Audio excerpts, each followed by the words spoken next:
بسم اللہ الصلاۃ والسلام علی رسول اللہ صلی اللہ علیہ وآلہ وسلم۔ السلام علیکم ورحمۃ اللہ وبرکاتہ۔ ابواب 83 مجرد کے بقیہ سبق کے ساتھ آپ کی خدمت میں حاضر ہوں۔ گزشتہ سبق میں ہم ابواب 83 مجرد کے پہلے 3 ابواب کا مطالعہ کر چکے ہیں۔ ابواب 83 مجرد کا پہلا باب ہوتا ہے نصر ینصر۔ اس باب کے فعل ماضی کے کلمہ عین پر زبر ہوتی ہے اور فعل مضارع کے کلمہ عین پر پیش ہوتی ہے۔ اسی طرح سے اگلا باب ہوتا ہے باب فتح یفتح۔ اس باب کے فعل ماضی کے کلمہ عین پر زبر ہوتی ہے اور فعل مضارع کے کلمہ عین پر بھی زبر ہی ہوتی ہے۔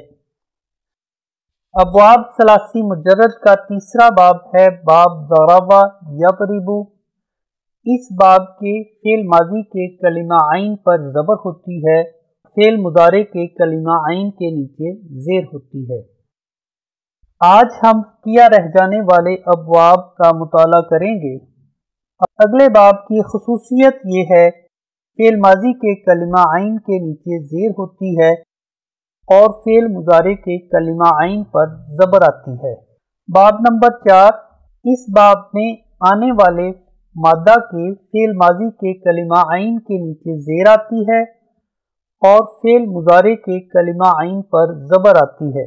اس باب میں آنے والے افعال ایسی کیفیت کے ہوتے ہیں جو عارضی ہوتی ہے۔ اس باب کا نام ہے سمع یسمع۔ ان افعال پر غور کیجئے۔ فعل ماضی کے کلمہ عین جو کہ میم ہے اس کے نیچے زیر ہے اور فعل مضارع جو کہ یسمع ہے اس کے کلمہ عین میم پر زبر ہے۔ اس باب کو مختصراً سین لکھا جاتا ہے۔ اس باب کی مثالیں ہیں فرحہ، یہ فعل ماضی ہے، اور یفرح، یہ فعل مضارع ہے۔ اسی طرح سے اس کی اگلی مثال ہے حزینہ اور اس کا مضارع ہوگا یحزن۔ مادہ ہے شین، ہا اور دال۔ جب یہ مادہ باب سمع میں سے گزرے گا اس کا فعل ماضی بنے گا شہیدہ اور فعل مضارع بنے گا یشہد۔ اسی طرح سے مادہ ہے میم، را اور ضاد۔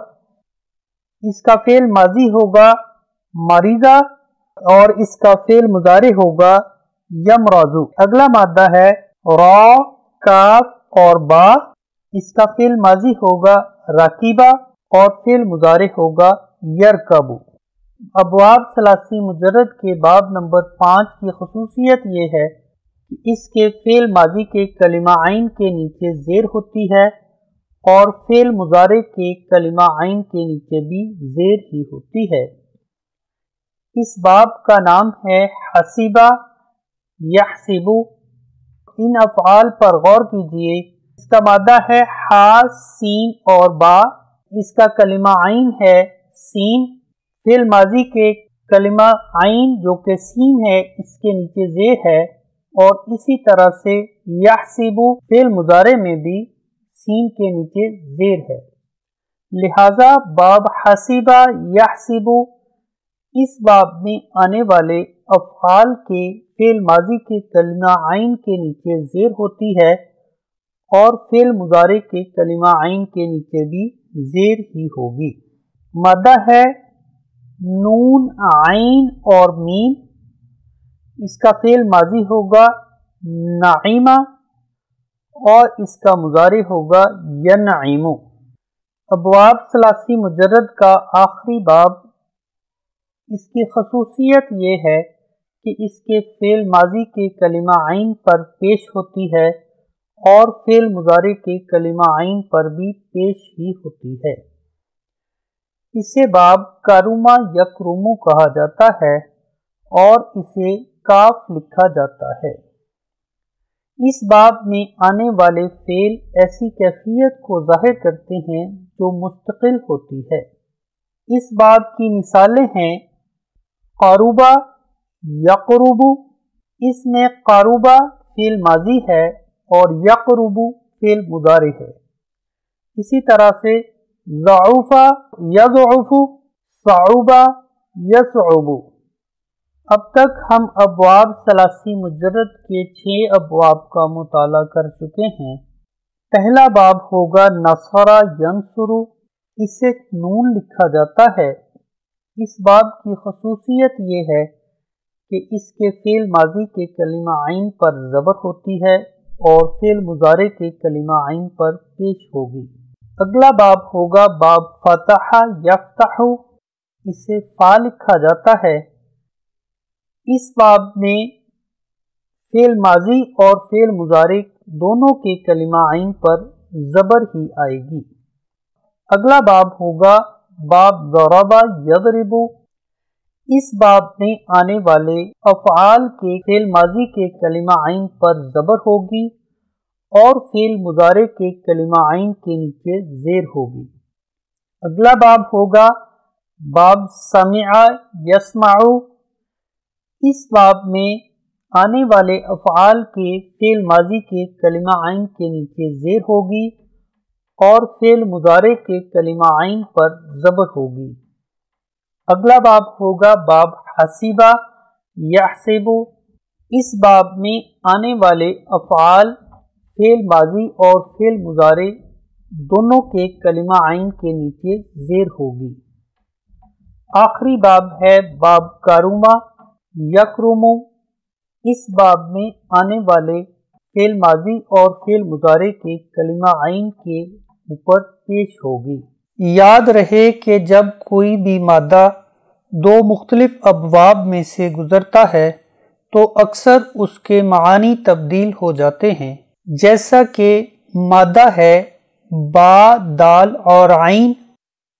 جب یہ مادہ باب فتح سے ہوگا اس کا مصدری معنی ہوگا ایجاد کرنا، جب یہی مادہ باب کارما سے ہوگا اس کا معنی ہوگا انوکھا ہونا۔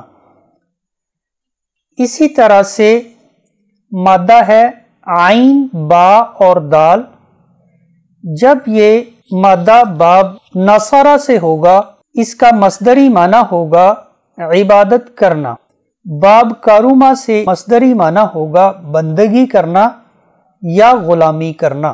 اسی طرح سے اگلا مادہ ہے ہا صاد اور با، یہی مادہ جب باب نصرہ یا باب ضربہ سے ہوگا تو اس کا معنی ہوگا کنکری سے مارنا، اور یہی مادہ جب باب سمع سے ہوگا اس کا مصدری معنی ہوگا خسرہ کی بیماری میں مبتلا ہونا۔ اسی طرح سے مادہ ہے ہا لام اور قاف، یہ مادہ جب باب ضربہ سے ہوگا اس کا مصدری معنی ہوگا مونڈنا، یہی مادہ جب باب نصرہ سے ہوگا اس کا معنی ہوگا حلق پر مارنا، اور یہی مادہ جب باب سمع سے ہوگا کا معنی ہوگا کہ درد والا ہونا۔ اگلا مادہ ہے ہا لام اور میم، یہ مادہ باب نصرہ سے ہوگا کا معنی ہوگا خواب دیکھنا، اور یہی مادہ جب باب کارما سے ہوگا اس کا معنی ہوگا برباد ہونا۔ یہی مادہ جب باب سمع سے ہوگا تو اس کا معنی ہوگا کیڑے پڑنا۔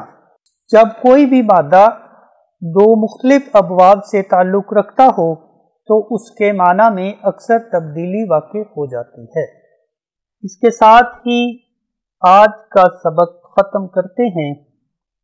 آپ سے گزارش ہے کہ کتاب صراط الی القرآن میں موجود ابواب ثلاثی مجرد کے سبق کو اچھی طرح سے پڑھیں، مزید اس لیکچر کو بار بار سنیں۔